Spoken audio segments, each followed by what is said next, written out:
Mesdames et messieurs, bonsoir, merci de nous rejoindre sur cette émission spéciale décryptage du message du chef de l'État à la nation. C'était ce vendredi au Palais des Gouverneurs, 10h13 minutes, 10h36 minutes, soit 23 minutes exactement. C'est le temps qu'a duré le message du président de la République à l'Assemblée nationale. Talon a présenté au peuple béninois ce qu'est le Bénin en 2024, secteur par secteur. Il s'est évertué à mettre les Béninois et Béninoises au même niveau d'information sur ce qui a commencé et qui sera poursuivi, ce qui est fait à la date d'aujourd'hui. Il est allé au-delà en évoquant les points d'insatisfaction. Depuis que le chef de l'État a délivré ce message, eh bien, ça bouge sur la toile, ça commente beaucoup dans les chapelles politiques. Eh bien, ici, dans les 52 prochaines minutes, nous allons disséquer cette adresse de Patrice Talon, le quatrième de ce second mandat. Pour l'exercice, j'ai en plateau Anissé Carlos Oke, il est analyste politique. Anissé, bonsoir. Bonsoir. Merci d'accepter mon invitation ce soir. Avec nous également Eric Guédénon, rédacteur en chef adjoint de Canal 3 Télévision. Eric, bonsoir. Bonsoir, Franck. Bienvenue et merci d'accepter de faire avec moi la radioscopie de ces phrases prononcées par Patrice Talon ce matin au Palais des Gouverneurs à Porto Novo. Avant d'aller dans le vif du sujet, eh bien, je tenais justement à vous dire que nous attendions plusieurs acteurs sur ce plateau. On attendait par exemple un représentant de l'opposition, en l'occurrence du parti Les Démocrates. Nous attendions également un représentant de la mouvance, mais au dernier moment, nous l'avons décommandé parce que justement, notre invité du parti Les Démocrates s'est ravisé. L'acteur politique nous a dit que son parti prenait d'autres dispositions pour envoyer des acteurs sur les plateaux de débat. C'est rien, mais nous sommes là. Nous n'allons pas certainement nous ennuyer pendant ce temps que nous allons passer ensemble, n'est-ce pas, Anissé? Ok. Tout à fait. Voilà, Eric. Absolument. On est prêt pour le trajet? Peut-être qu'on ne fera pas plus que les actes politiques, mais on verra, bien entendu, à travers le discours du chef de l'État, les mots que nous allons placer. Voilà. Vous deux, vous avez suivi, je vous ai vu devant les écrans ce matin, vous avez suivi ce message du chef de l'État à la nation. Votre première lecture de façon globale à lycée, ok?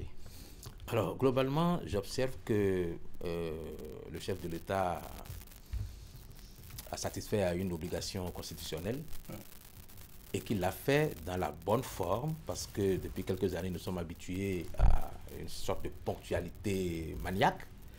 Nous sommes habitués à ce que tout soit parfait et que rien ne déborde. Et nous avons observé aujourd'hui que le scénario était tout à fait dans les habitudes que nous avions avec Patrice Talon. Et que le discours, comme d'habitude, n'a pas été aussi long que nous en avions connu par le passé, 23 minutes pour tout dire, et en tout cas pour dire l'essentiel. Ça paraît, à mon avis, satisfaisant pour tout le monde. Voilà. Eric, vous avez fait quelle lecture de ce message de Patrice Talon? D'abord, de façon fondamentale, on a respecté la Constitution, puisque c'est un discours, n'est-ce pas, qui est donc contenu dans les dispositions de notre Constitution, qui demande au chef de l'État de venir à la représentation nationale faire le point de ses actions 12 mois durant. Donc, c'est un exercice auquel le chef de l'État s'est sacrifié, c'est vrai qu'il en a l'habitude depuis qu'il est là, donc rien d'extraordinaire en la matière. C'est dans le fond du discours qu'il faut maintenant aller puiser les ressources, les informations qu'il a partagées avec les Béninois. Donc, sur le plan symbolique, ça reste une tradition auquel nous sommes habitués.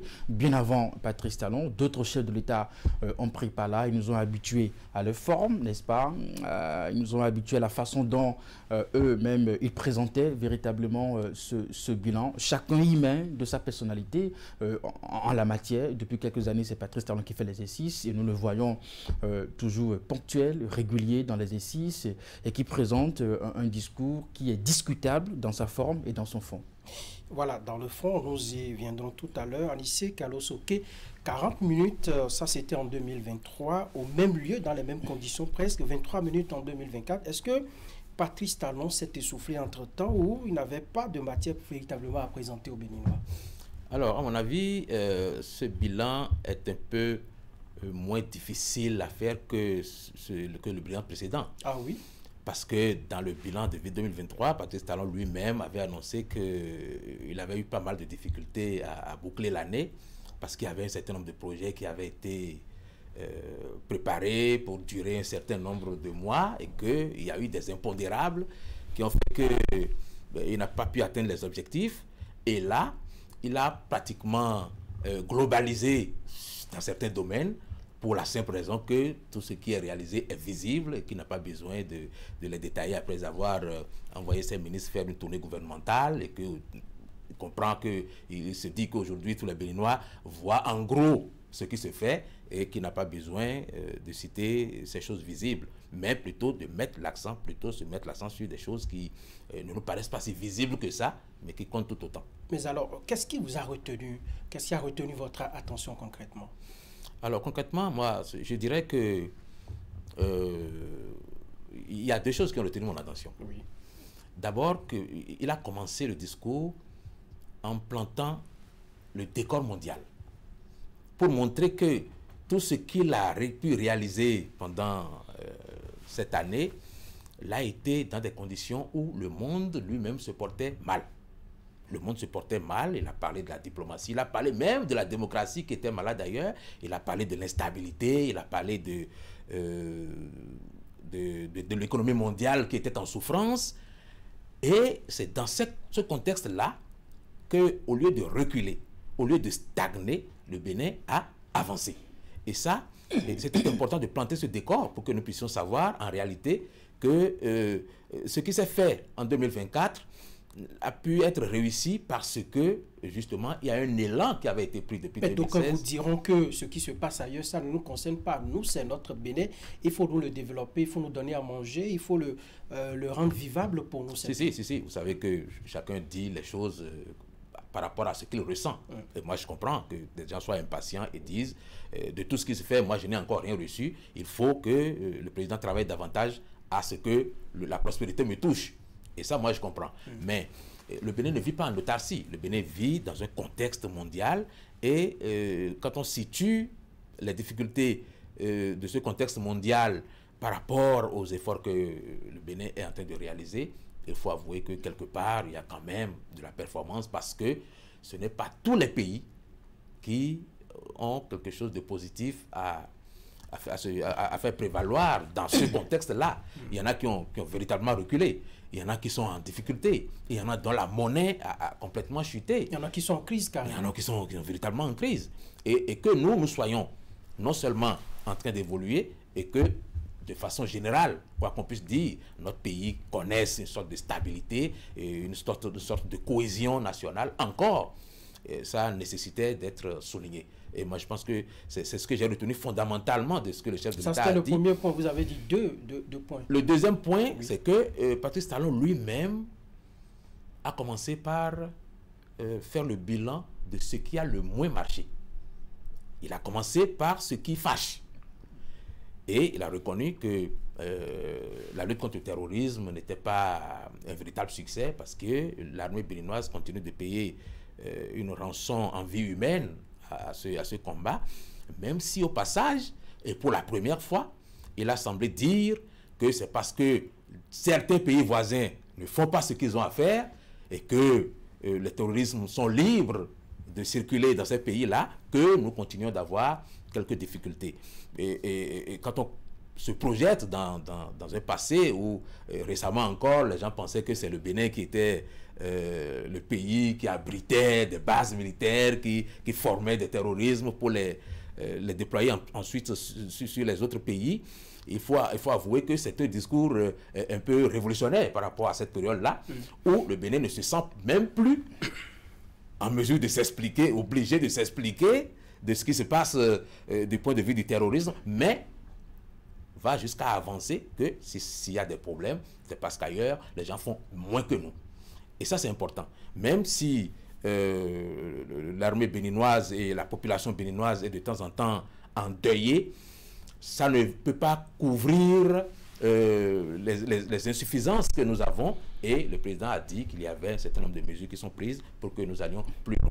Et il y a une dernière chose. Oui, il a parlé aussi de la cherté de la vie et du pouvoir d'achat des Béninois qui, de son point de vue, ne sont pas encore très satisfaisants. Mais quand on regarde d'où nous venons... Alors, les points d'insatisfaction, on va y revenir. Hein, on va consacrer quelques minutes à cela. Éric Guédénon, ne me dites pas que l'argument tout trouvé par Patrice Talon en évoquant la crise au plan mondial, la diplomatie qui serait en berne, ainsi de suite, vous a marqué également. Patrice Talon, c'est un homme d'État. Et il sait que le Bénin n'existe pas à l'extérieur du monde. Et je peux dire que quand il présente la situation dans le monde, on n'a pas besoin de mettre une lunette pour observer qu'effectivement que le monde s'effondre. À cela, on peut estimer que c'est peut-être une stratégie, essayer de planter le décor et un contexte et faire savoir par la suite... C'est une façon de travailler la psychologie des Béninois et faire savoir que dans ce monde qui s'effondre, puisque c'est le mot qu'il a utilisé, il y a un pays qu'on appelle le Bénin qui fait des efforts, voyez-vous. Et effectivement, quand on suit l'actualité internationale, nous savons aujourd'hui avec quelle facilité les crises naissent un peu partout, la Russie, l'Ukraine, la Syrie et bien d'autres pays. Et nous savons comment ces pays aujourd'hui sont interconnectés, hein, quand on parle de l'économie mondiale. Donc, les petits pays comme les nôtres, il n'y a pas de raison que cela ne nous touche pas. Et donc, on essaye de mettre dans l'esprit des concitoyens ce message pour faire observer que ce qui se passe à l'échelle mondiale ne sont pas indifférents à ça et que cela nous frappe de plein fouet. C'est-à-dire revenu plusieurs fois dans plusieurs discours du chef de l'État où on plante toujours le décor à partir de la situation internationale qui est très critique, n'est-ce pas? Et par la suite, on enjambe avec les efforts qu'on essaye de faire dans ce contexte difficile-là. Donc, c'est peut-être dire une vérité absolue qui est connue de tout le monde, mais en même temps, c'est préparer l'esprit des gens, accepter le fait que la tâche n'est pas facile, mais on essaie quand même de faire des efforts. Et deux points d'insatisfaction. Déjà, à l'entame de son discours, ce que Carlos Soki a relevé tout à l'heure, c'est d'abord la question sécuritaire. Et on part du principe de ce que dans les pays voisins où ça a commencé, ce phénomène, on n'a peut-être pas pris suffisamment de dispositions et cela s'est éclaté et cela s'est ébranlé vers d'autres pays comme le nôtre. Et donc, dans les efforts que nous fournissons au quotidien pour arrêter ce phénomène, on n'arrive pas à voir des résultats satisfaisants. Honnêtement, je me disais que sur la question, Patrice Talon allait peut-être faire du politiquement correct, puisque avant ce discours, nous savons ce que les politiciens, en tout cas ses partenaires, disent assez souvent sur la question. On se félicite d'habitude, généralement, de ce que l'État a mis les moyens, on achète des équipements, on fait du recrutement et tout ça. Donc tout au long de l'année, quand vous interrogez un acteur politique de la mouvance sur la question, on est plutôt très positif. Et donc, voir le président avouer son insatisfaction sur le sujet, le chef de l'État a pris un peu de retenue et je pense que peut-être qu'il aurait espéré que les résultats soient bien meilleurs, que les résultats soient peut-être, comment on dit, bien appréciables, n'est-ce pas, que ce qu'il fait à la date d'aujourd'hui. Et donc, je pense qu'il a pris la situation réelle, n'est-ce pas, et il n'a pas eu de difficulté à l'avouer. Mais en le disant, je pense qu'il a ajouté aussi le fait que dans les mois à venir, ils verront au niveau du gouvernement comment il faut davantage trouver des solutions pour que cette question, n'est-ce pas, nous ayons plus de résultats. Alors, c'est pratiquement les mêmes points qui vous ont marqué si je me disais aussi que Patrice Talon allait éviter la question de la cherté de la vie. Vous savez, le discours sur l'état de la nation, on se dit que c'est dans son entièreté, ça doit être un discours hautement positif parce que ça soigne l'image du gouvernement, ça soigne l'image du chef de l'État. C'est très rare, n'est-ce pas, que dans ce genre de discours, un chef d'État avoue, n'est-ce pas, son échec ou dans un certain nombre de domaines. Et donc, la question de la cherté de la vie, moi, je me disais, bien avant ce discours, que c'est une question que Patrice Talon allait éluder. Parce que nous savons que c'est hyper difficile pour nos concitoyens, notamment nos commerçantes dans les marchés. Nous avions observé dans l'année la flambée des prix, notamment de l'huile, les céréales et tout ça. Et donc, sur la question, Patrice Talon a estimé que on n'a pas encore véritablement trouvé une solution. Et mon inquiétude, c'est ce que l'université nous réserve sur la question. On va y revenir, comme je l'ai dit tout à l'heure, d'insatisfaction assez importante. Alors, à votre avis, quel est le message principal que Patrice Talon a voulu faire passer devant la représentation nationale, au-delà d'une simple recommandation constitutionnelle? Le chef de l'État tient, à mon avis, à dire quelque chose à son peuple, non, à ce rendez-vous-là. Oui, ce qu'il faut retenir fondamentalement, c'est que le Bénin, qui était un peu, on va dire, en difficulté au moment où il prenait les rênes en 2016, s'est redressé et fait l'admiration. C'est redressé, c'est pas trop dit. C'est comme si on allait ranger tout et dire maintenant le Bénin est bien et allons dormir sur nos lauriers. Non, quand je dis redressé, évidemment, même quand c'est redressé et que vous ne soutenez pas, ça peut tomber. Absolument. Et ça tombe lourdement même. Donc, oui, que le Bénin s'est redressé fièrement et qu'il y a de nombreux points sur lesquels les personnes qui sont à l'étranger et qui nous observent nous admirent. Et que parfois, c'est nous-mêmes qui n'apprécions pas ce que nous avons. Ils nous invitent, me semble-t-il, à regarder de près ce que nous avons aujourd'hui, le pays que nous avons aujourd'hui, et à considérer qu'il y a de quoi être fier et travailler à ce que nous ne reculions plus jamais, parce qu'il a utilisé des mots très forts pour dire que le Bénin avance et avancera davantage, et que tant que ce sera possible, lui, il fera ce qu'il faudra pour que ça ne recule plus jamais.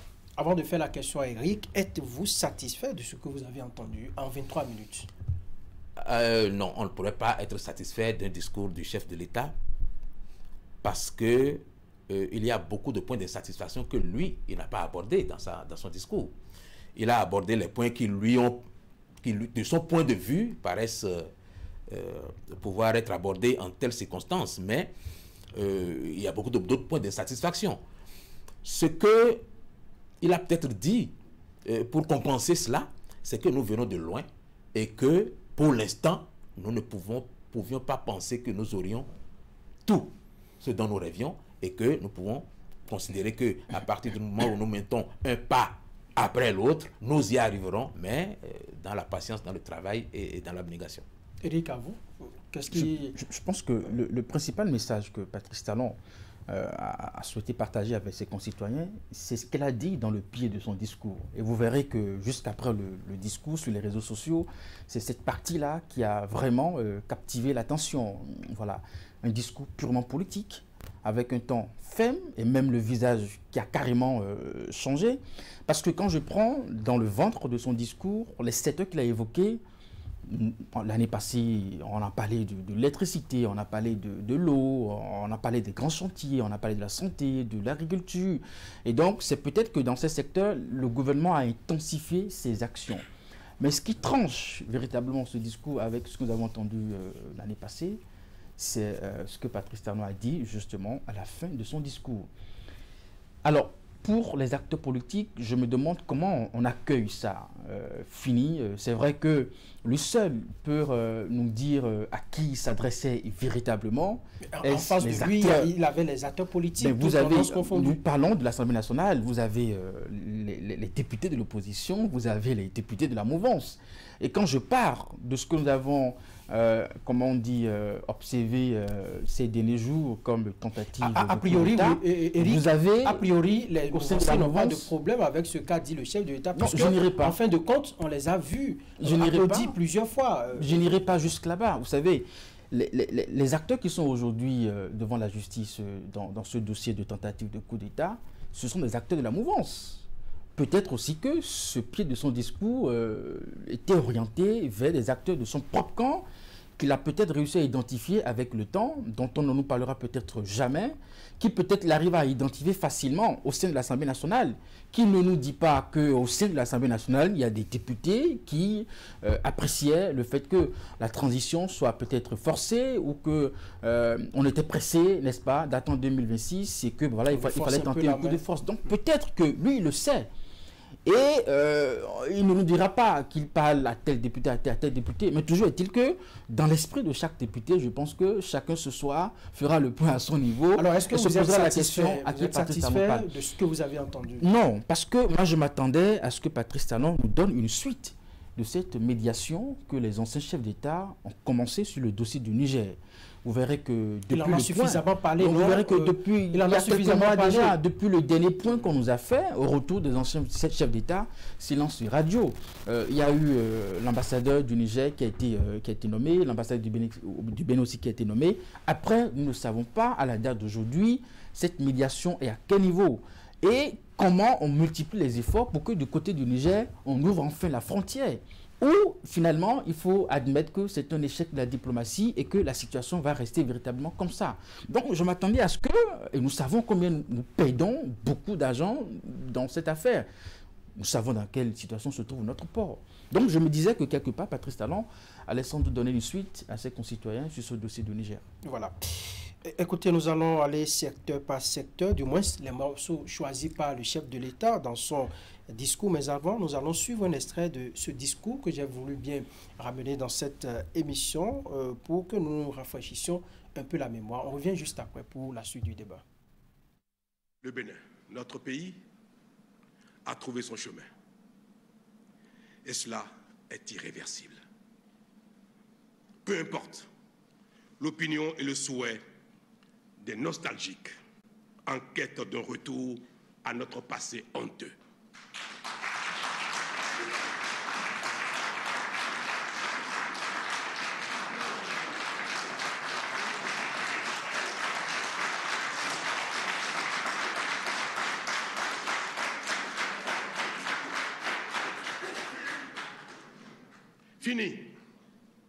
Fini l'usurpation du pouvoir politique par des vendeurs d'illusions incompétents et mal intentionnés.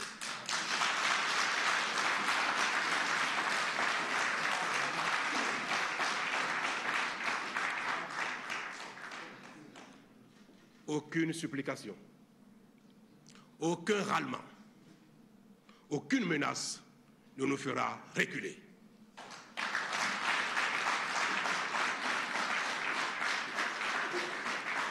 Honorables députés, aucun compromis politique préjudiciable à notre développement ne sera concédé pour faire plaisir à qui que ce soit ou satisfaire un quelconque consensus politique. Le Bénin est au-dessus de tout. La démocratie et la compétition politique devront désormais être exclusivement et absolument au service du développement. Anissé Oké, vous avez compris quelque chose à ce que le chef de l'État a dit dans cet extrait? Je n'ai pas compris grand-chose parce que je ne suis pas un homme politique.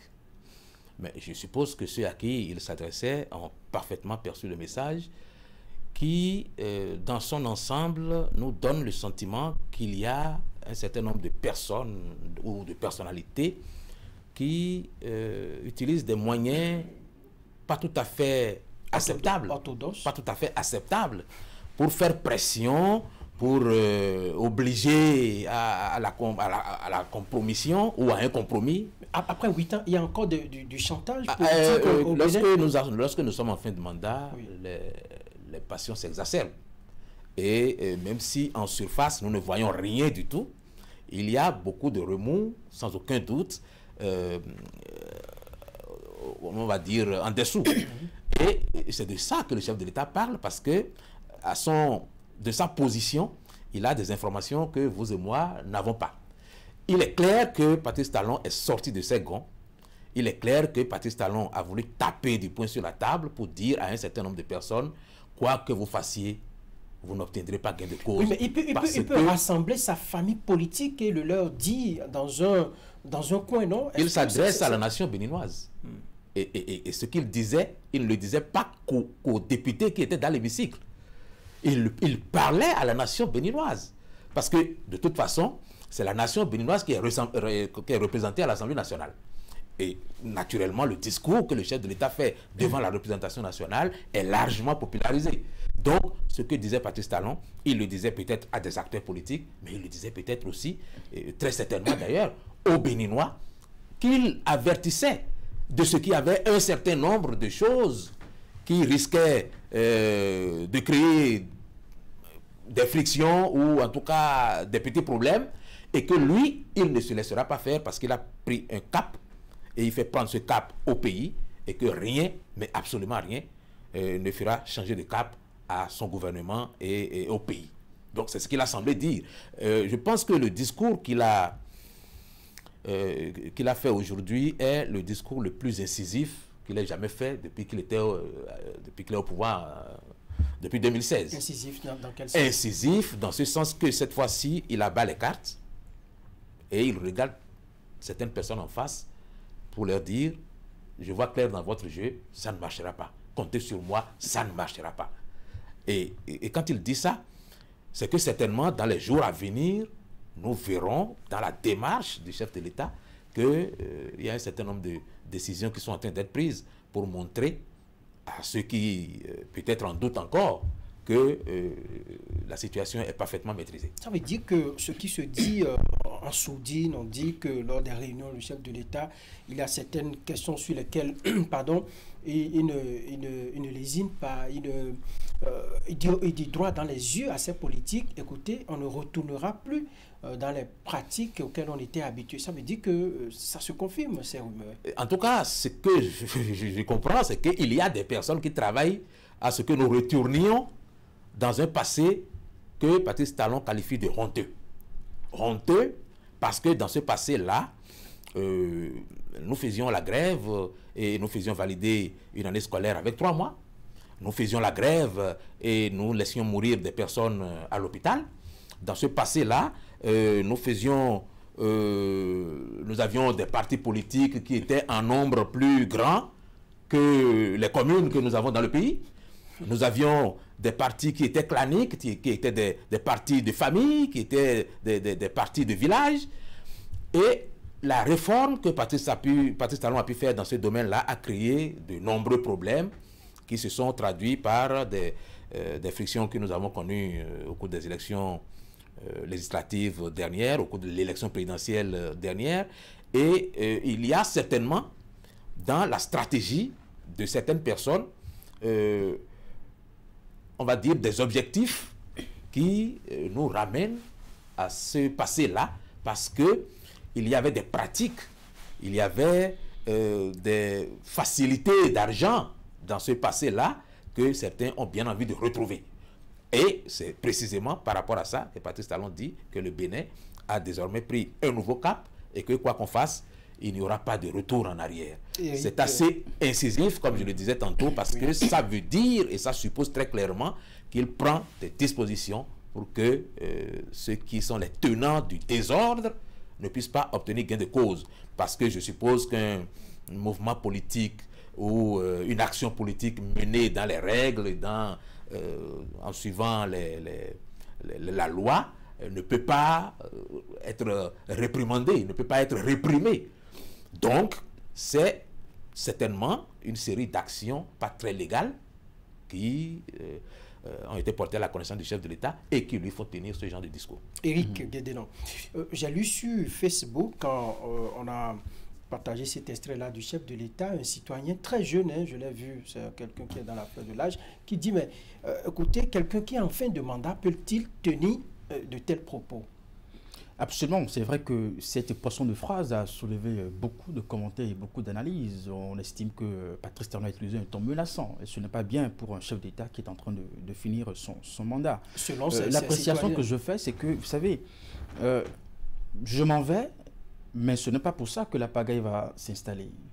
En fait, c'est comme ça que j'apprécie cette poisson de phrase du chef de l'État.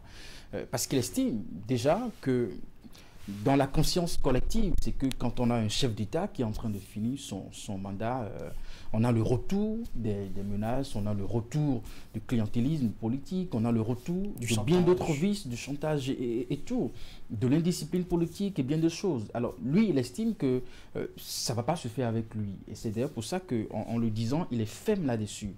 Et il met le Bénin au-dessus de tout. Pour lui, c'est que l'action qu'il est en train de conduire jusqu'à la date d'aujourd'hui doit se poursuivre dans ce registre-là. C'est un père de famille qui veut sécuriser son héritage. Et là-dessus, je dirais qu'il n'y a rien de plus important pour un président que son héritage en termes d'action, en termes politiques. Donc, il peut être jaloux de ça et il s'y accroche. et tient à ce que cette ligne, n'est-ce pas, soit véritablement respectée. C'est vrai qu'en milieu politique, c'est très compliqué. Vous savez, la surenchère monte souvent quand les chefs d'État sont en fin de mandat. On estime que si le chef de l'État ne déverrouille pas un certain nombre de choses, n'est-ce pas, leur amitié ou leur solidarité politique lui fera défaut. Et pour ça, nous avons vu beaucoup de chefs d'État qui, en fin de mandat, étaient obligés de libérer certaines choses, étaient obligés de faire avec certaines personnes et de céder. Après, nous entendons très peu Patrice Talon répondre à des critiques de ses adversaires politiques. Ce n'est pas du tout son genre. Ce n'est pas le genre qui est régulièrement dans les médias, qui répond au tic au tac, n'est-ce pas, à ses adversaires. Il a sans doute trouvé la formule dans son discours de lancer aussi quelques pics à ses adversaires qui, tout le temps, n'est-ce pas, n'ont jamais manqué l'occasion, n'est-ce pas, de critiquer son action. S'il estime que l'action, la gouvernance qu'il propose aux Béninois est bien meilleure que ce qu'il a vu par le passé, il ne faut pas l'en vouloir s'il, comment on dit, s'il en parle avec beaucoup d'aisance et qu'il estime que ceux-là ne sont peut-être pas bien placés, n'est-ce pas, pour lui faire la leçon de la conduite de ses affaires. Donc, je pense que c'est de bonne guerre. Après, n'oublions pas, nous parlons d'un chef d'État qui aurait pu être victime d'un coup d'État. Si la procédure qui est actuellement au tribunal arrivait à confirmer véritablement les faits, je mets ça au conditionnel, et donc, quelqu'un comme ça qui... Est-ce qu'il veut dire, Patrice Talon, qu'il maîtrise toujours le jeu? C'est ça? Si ses partenaires ont pensé à un moment donné avec cette affaire qu'il ne maîtrisait pas les jeux, c'est l'occasion pour lui de le faire comprendre. Donc il a reprécisé les choses justement dans la tête de tout le monde. De tout le monde. Oui, je vous reviens tout à l'heure, Eric Guédinon. Mais n'oublions pas que... C'est nostalgique, Anissé Oké, je vous dans reviens. Cette phrase...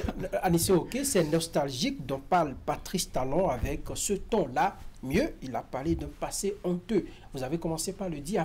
À quoi il fait-il allusion et à qui il fait allusion? Je pense qu'on ne va pas se voiler la face. Il faisait certainement allusion à ceux qui géraient le pays avant que lui n'arrive au pouvoir. Il y a quand Vous même... voulez parler de ceux qui ont fait 10 ans avant Patrice Talon? Avant Patrice Talon. Ils sont avec lui actuellement encore. Non, enfin, il y en a un bon nombre Il y a un bon nombre qui sont avec lui. Et il y a aussi un bon nombre qui ne sont plus avec lui. Et qui sont en réalité ceux qui constituent l'opposition la plus radicale. Et je pense que, sans s'adresser directement à cette opposition radicale, il prend le peuple béninois à témoin de ce qu'il gouvernera jusqu'au dernier jour. Et c'est ça qu'il faut fondamentalement retenir. Patrice Talon est l'un des rares présidents qui a gouverné, mais avec tous les pouvoirs constitutionnels dont il a pu disposer. Et il entend gouverner jusqu'au dernier moment et même peser sur l'après. Il a dit d'ailleurs. L'après, parce qu'il n'entend pas laisser les réalisations qu'il a pu engranger aujourd'hui, déliter complètement en quelques années par des gens qui viendraient au pouvoir pour noyer le poisson. Donc, il tient à ce que le cap que le Bénin prend aujourd'hui soit maintenu parce que hier, voyez-vous, nous avions un pays malade. Et vous savez, nous sommes très amnésiques et nous arrivons facilement à oublier ce qui s'est passé il y a seulement quelques années. Vous êtes réaliste, Anissé Oké, vous parlez de ce Bénin-là où on allait chaque week-end aller prendre quelques billets sur les terrains de jeu, où on organisait des meetings, où on allait raser les murs d'un politicien. Cela suffisait qu'on vous donne quelques billets, on était satisfait. Vous parlez de ce Bénin-là? Je parle peut-être un peu de ce Bénin-là, mais pas trop de ce Bénin-là. Le Bénin dont je parle, c'est le Bénin de l'irresponsabilité totale. Le Bénin dont je parle, c'est le Bénin de l'indiscipline. Le Bénin dont je parle, c'est le Bénin de l'inconscience. Et nous avions eu, à un moment donné, l'irresponsabilité totale, l'indiscipline et l'inconscience réunis dans la gestion du pays.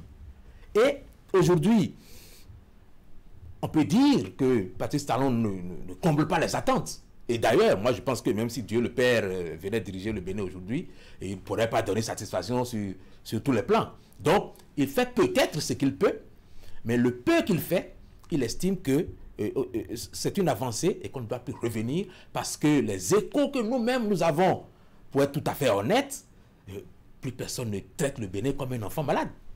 Plus personne ne traite le Bénin comme un pays de grandes personnes immatures.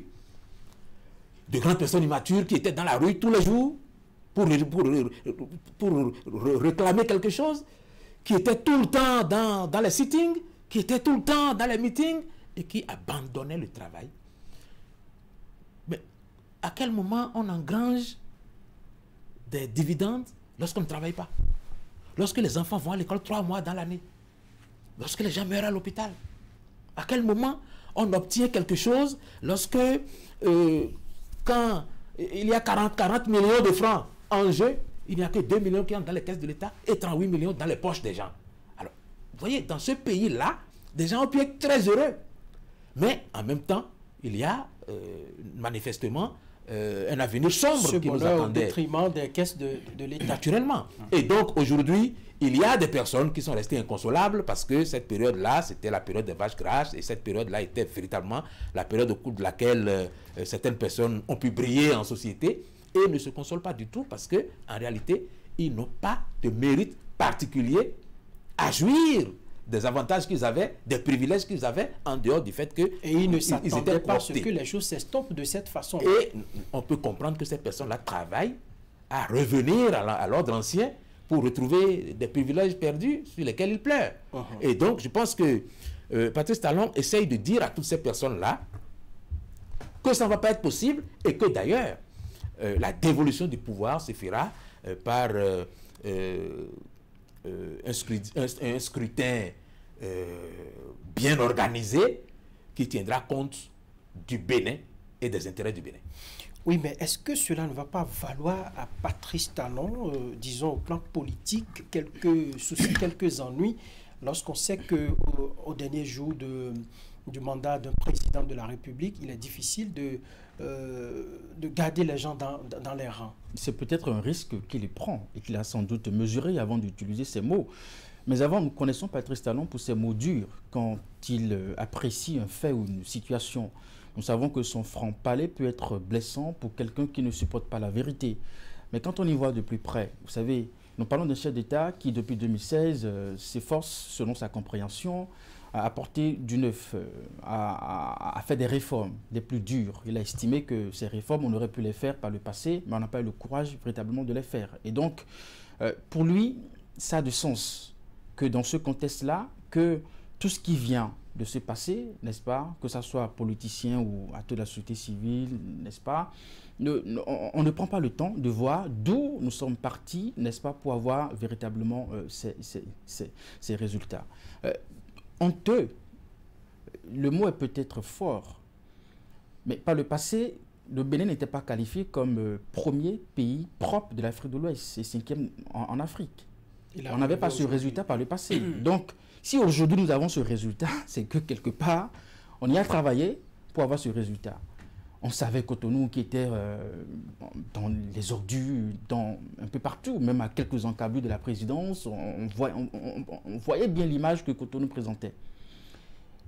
Le mot est fort, mais acceptons que quand on y pense bien, il y a des éléments de vérité, n'est-ce pas, qui nous amènent parfois à avoir un peu d'honneur ou un peu du mal à accepter notre niveau il y a 10 ans, il y a 20 ans en arrière. C'est cette façon, c'est le mot que lui trouve pour qualifier cela. Vous savez, dans plusieurs domaines, nous avons déploré beaucoup de choses. Notre pays est en retard sur plusieurs plans. On aurait pu mettre à profit ces 10 dernières années, ces 20 dernières années, n'est-ce pas, pour avoir ces résultats. Ce qu'on n'a pas fait, justement. Il y a quelques années en arrière, vous ne pouvez pas aller à Fidjrosé avec votre voiture. Nous savons aujourd'hui ce que cette zone est devenue. Nous connaissons la Haie-Vive qui était considérée comme le quartier le plus huppé par le passé, mais il y avait des trous un peu partout. Et donc, c'était des éléments qui n'apportaient pas une bonne image à notre pays. Pour Patrice Talon, c'est honteux. Après, je me dis que quand on a fini de dire ça, si Patrice Talon a les mots durs pour qualifier une gouvernance passée, c'est que ce qui est sûr et certain, pour ceux qui sont frustrés des mots que Patrice Talon a utilisés, il n'y a pas meilleure façon de travailler, et ça, je voudrais être plus précis en parlant des acteurs de l'opposition, de travailler et de proposer une gouvernance bien meilleure à Patrice Talon, quitte à eux, demain, de traiter aussi sa gouvernance de honteuse. Parce qu'on nous aura proposé, nous, citoyens, qu'on peut mieux faire et beaucoup mieux faire que Patrice Talon a fait aujourd'hui. Dans leur position actuelle, est-ce qu'ils en proposent? Vous avez l'impression que on a... Ça, c'est notre débat. C'est parce que Patrice Talon pense qu'il a apporté bien meilleur à la gouvernance du passé qui se permet d'utiliser ces mots pour qualifier, n'est-ce pas, ce que nous avons connu jusque-là. Non, je pense qu'au niveau de l'opposition, l'opposition fait ce qu'elle peut avec les moyens qu'elle a. C'est dans nos démocraties, nous savons que quand vous n'avez pas la machine de l'État, il est très difficile, n'est-ce pas, d'asseoir votre idée, votre idéologie dans l'esprit des concitoyens. Mais je me dis, si quelque part l'opposition s'est sentie visée, pour eux, pour moi, ils doivent prendre ça comme un carburant, n'est-ce pas, pour que si leur objectif, c'est d'avoir l'alternance en 2026, c'est le seul moyen pour eux de proposer une gouvernance bien meilleure à Patrice Talon, quitte à eux après de qualifier aussi ce que Patrice Talon a fait de 2016 à la date d'aujourd'hui. Voilà. Anissé Carlos Oquet, il a parlé également de compromis politique. Est-ce qu'il y a un pays au monde où on veut mettre le vivre ensemble dans la balance, où on ne fait pas de compromis politique? Parce que tel qu'il a parlé, c'est qu'à partir de ce 20 décembre, il n'y aura plus rien qui ressemble à des négociations, parce que j'imagine qu'il parle de tout ce que l'opposition est green là, auditeurs, tout ça, il faut faire des assises nationales, ainsi de suite. Vous avez compris quelque chose aussi? Ce que j'ai compris, c'est que Patrice Talon essaie de dire clairement que les compromis qui ne profitent pas prioritairement au Bénin, au développement du Bénin, seront désormais de l'ordre du passé. S'il y a compromis, il faut que ce soit un compromis qui fasse avancer le Bénin sur le plan du développement. Est-ce que ce n'est pas une manière de dire qu'il n'y aura plus du tout de compromis? Non, parce que qui va qualifier ou qui va, disons, juger le compromis de préjudiciable au développement? Il n'y a que lui. Voilà. Il n'y a que lui, parce que c'est lui qui aujourd'hui définit et conduit la politique nationale. Il n'y a plus de base de manœuvre. Il n'y a que lui qui sache où il conduit le pays. Et nous lui avons confié un mandat pour ça. Donc, au cours de son mandat et jusqu'à son dernier jour, s'il y a des choses qui ne rentrent pas dans le cadre des objectifs précis qu'il a pour laisser le Bénin dans un certain état avant son départ, s'il y a des compromissions à faire, s'il y a des négociations, on va dire interlopes, qui ne profitent pas au pays et qui ne sont que de l'ordre de la politicaillerie. En fait, c'est ça. Les négociations qui ne sont de l'ordre que de la politicaillerie et qui ne font pas avancer le Bénin sur le plan du développement. Il n'est pas preneur. Il n'est pas preneur de ces négociations-là. Et il a dit très clairement, en prenant le peuple béninois à témoin de ce que il est bien possible que nous assistions dans les mois qui viennent à un certain nombre de frictions avec certaines forces. Il ne faudrait pas que nous en soyons surpris parce que c'est la fermeté désormais par rapport aux personnes qui distraient le président et son équipe et qui ne lui permettent pas d'atteindre les objectifs qui s'est fixés. Mais j'ai bien l'impression que Patrice Talon s'adresse beaucoup plus à l'élite qu'à nos parents qui sont à Kaobagou, qui sont, disons, à Frécamé. Nos parents n'ont jamais été concernés par la politique aérienne. Moi, je l'ai toujours dit sur mes plateaux. Nos parents n'ont jamais été concernés. Les questions de politique aérienne... Qu'est-ce qui les concerne alors? Eux, ils n'ont toujours souhaité avoir un peu de justice sociale dans leur vie quotidienne. Un peu d'équité dans leur vie quotidienne. Un travail égal pour tous, un salaire dans l'équité et la liberté de dépenser son argent comme on l'entend. C'est tout ce que le peuple demande. Pour le reste, ce sont des hommes politiques qui, quand ça les arrange, développent des concepts et quand ça ne les arrange pas, disent, bon, c'est au nom du peuple que je fais ci, c'est au nom du peuple que je fais ça. Sinon, en réalité, les Béninois, le discours que le président vient de faire ne met pas les citoyens dans l'ensemble dans une sorte d'angoisse. Les Béninois sont zen, ils sont tranquilles. Mais il y a une certaine classe politique qui est aux abois parce qu'elle se sent concernée. Le représentant, le contact que j'ai au niveau du parti Les Démocrates, il a été clair. Il dit qu'ils se réunissent pour étudier ce discours-là de fond en comble et prendre des résolutions. Ils ont raison d'étudier ce discours et de prendre des résolutions. Mais moi, je pense qu'il serait vain que le discours n'aille pas explorer le champ des actes gouvernementaux n'aille pas explorer le champ des acquis, ou en tout cas des réalisations que Patrice Talon a pu énumérer, pour trouver à y redire, soit parce qu'on a des idées meilleures, soit parce qu'on considère que ce qui a été dit n'est pas vrai, mais qu'on laisse ça et qu'on s'étende sur le champ de la politicaillerie, sur les questions de liberté, sur les questions de démocratie, sur les questions de droits de l'homme, sur les questions d'élection.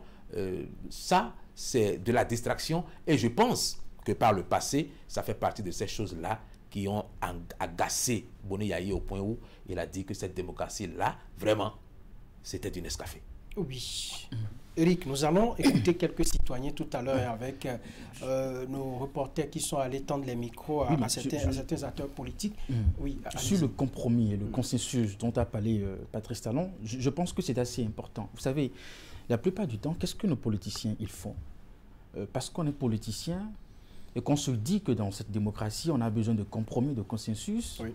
On se cache derrière son profil de politicien, on commet des faits, des infractions, voilà, des vices et tout ça.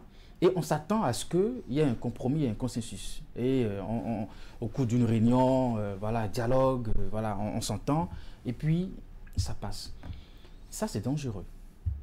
Vous savez, on a condamné, il y a quelques jours en arrière, Nicolas Sarkozy, ancien président de la France, pour les faits qui lui sont reprochés. La condamnation, elle est définitive. En Afrique, on trouverait que, comme c'est un ancien président de la République, vu son statut, on trouve un consensus, compromis, et puis on s'entend, et puis on passe. Après, qui paie la facture? Ce dont nous parlons, nous savons que nos politiciens, ils n'ont pas toujours été sincères avec nos concitoyens, avec le peuple. Derrière ce profil de politicien se cachent beaucoup de choses, beaucoup de faits. C'est parce que dans nos États, on n'arrive vraiment pas à documenter véritablement ces faits, un peu comme on l'aurait fait aux États-Unis, en France. Parlerait en filigrane de, par exemple, on va voir le chef de l'État, donne-nous un peu d'argent, nous avons des jeunes qui sont au chômage, il faut les introduire dans les concours sans respecter les normes. C'est de ça qu'il parle, par exemple. Je veux comprendre, en fait. Bien de choses pour lesquelles on met de côté l'État et on s'intéresse à des individus. Et on s'entend entre individus et acteurs politiques et puis on passe du revers de la main tout ce que l'État exige comme exigence, comme réalité, n'est-ce pas, pour faire avancer véritablement un État. Je pense que là-dessus, Patrice Talon est faible. Il n'y aura pas de compromis, il n'y aura pas de consensus. Après, nous savons que dans le débat politique aujourd'hui, nous avons le discours de l'opposition, des exilés, des prisonniers politiques. Et généralement, on s'attend à ce qu'à la fin du mandat d'un président, que ces questions, on ramène ça sur tapis, on se dit, bon, comme le chef de l'État est en train de partir, il faut trouver un compromis, il faut trouver un consensus, l'affaire de coup d'État qui est venue encore récemment, et voilà. Peut-être que pour lui, Patrice Talon, en mettant le Bénin au-dessus de tout, il se dit que ces questions, nous mettons ça de côté et nous pensons au Bénin. Maintenant, ça c'est un discours. Après, il faut aller voir les faits. En politique, on ne dit jamais non, on ne dit jamais jamais.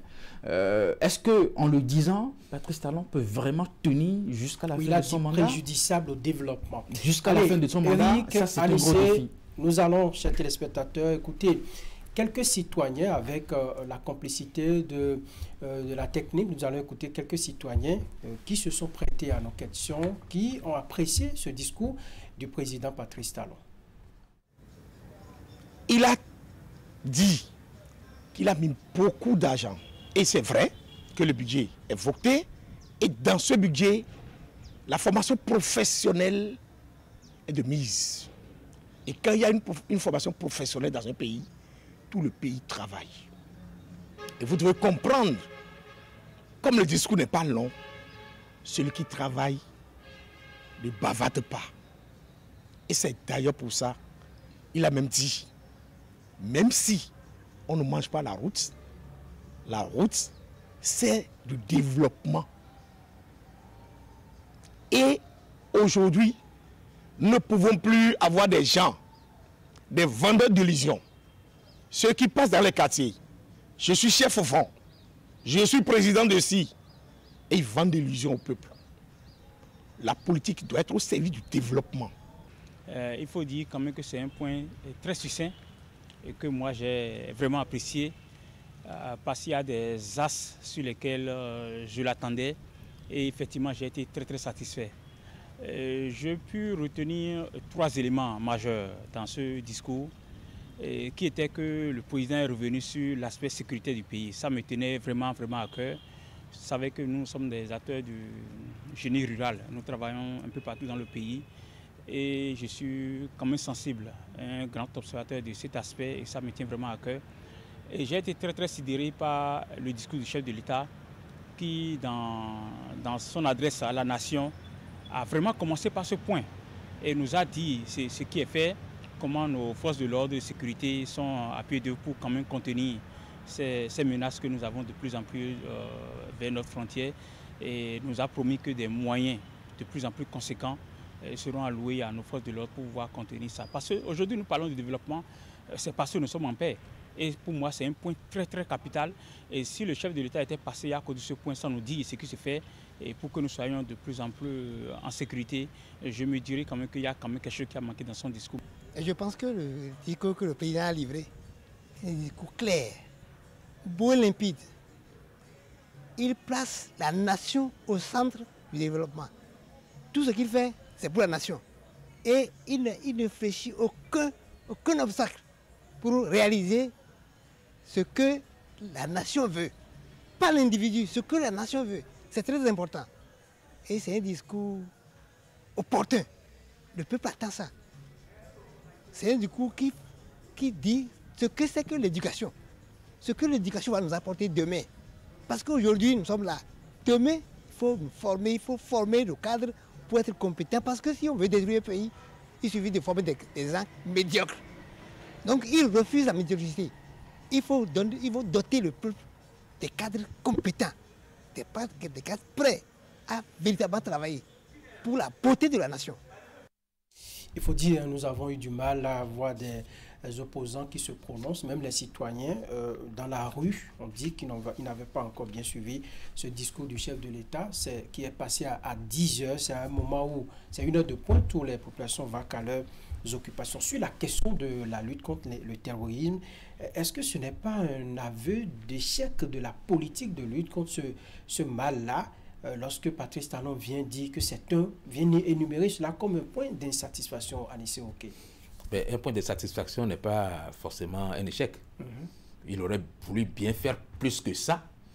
Et si peut-être dans les pays voisins on en faisait autant, peut-être qu'il n'y aurait plus du tout de problème du point de vue de la lutte contre le terrorisme. Mais puisque les autres n'en font pas autant et que malgré tous nos efforts, il y a quand même des problèmes, bon, nous prenons des dispositions pour que nous-mêmes, par nous-mêmes, nous puissions mettre fin aux dangers qui rôdent autour de nos frontières. Moi, je pense que le discours est assez clair là-dessus. Ce n'est pas qu'il ne fait pas suffisamment, mais il est obligé de revoir la stratégie parce que les prévisions de départ ont été démenties par le fait que en face, il n'y a pas eu de répondant.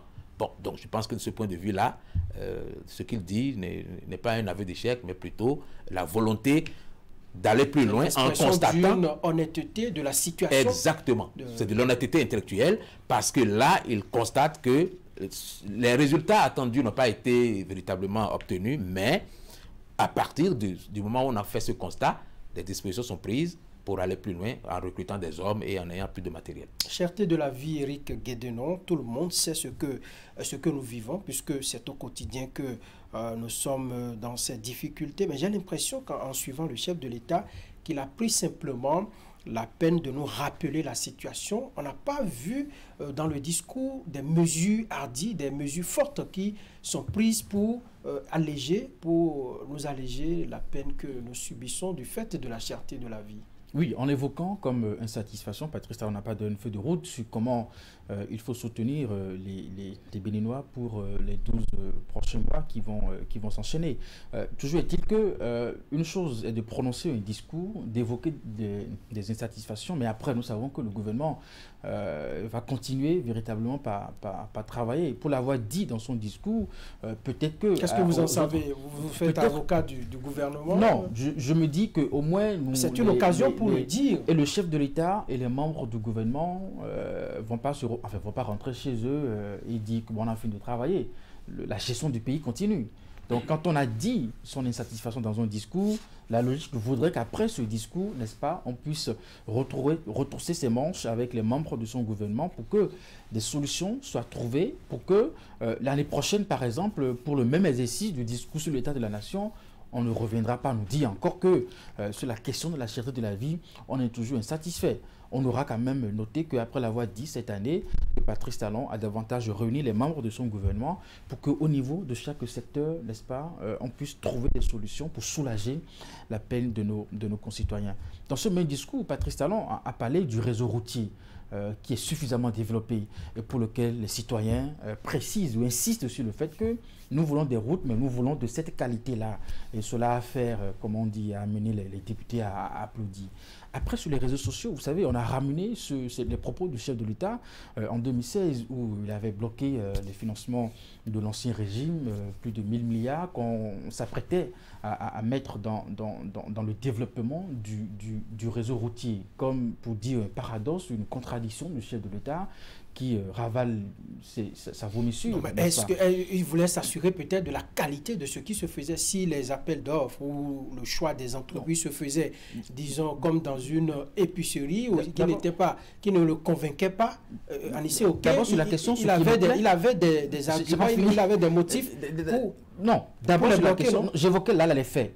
D'abord sur la question, j'apprécie le fait que nos concitoyens actualise véritablement dans l'esprit de nos leaders, de nos présidents ou de nos autorités, n'est-ce pas, un certain nombre de déclarations tenues par le passé, n'est-ce pas? Vous savez, tu fais une déclaration et on te ramène ça pour te faire dire...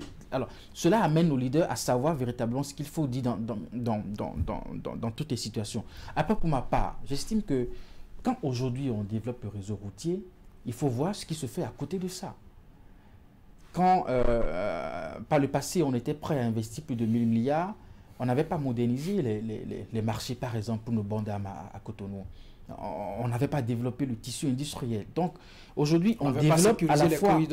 Aujourd'hui, on développe le réseau industriel, mais à côté, nous avons la GDZ. À côté, nous avons le Chicago Mekalavi. À côté, nous avons des marchés modernes un peu partout qu'on a lancés. À côté, nous avons bien d'autres choses. C'est là toute la différence, à mon avis. Anissé, ok. Moi, je dirais même que, même en considérant les faits tels qu'ils s'étaient déroulés, lorsque vous finissez votre mandat et qu'au moment de partir, vous lancez une série de marchés publics, que vous les attribuez de la façon dont ces marchés avaient été attribués, ça laisse à désirer. Ça fait penser à un peu de gymnastique parce que nous savions comment ça se passait. Et nous connaissions le système. Nous savions très bien que les marchés publics étaient, on va dire, la poule aux œufs d'or.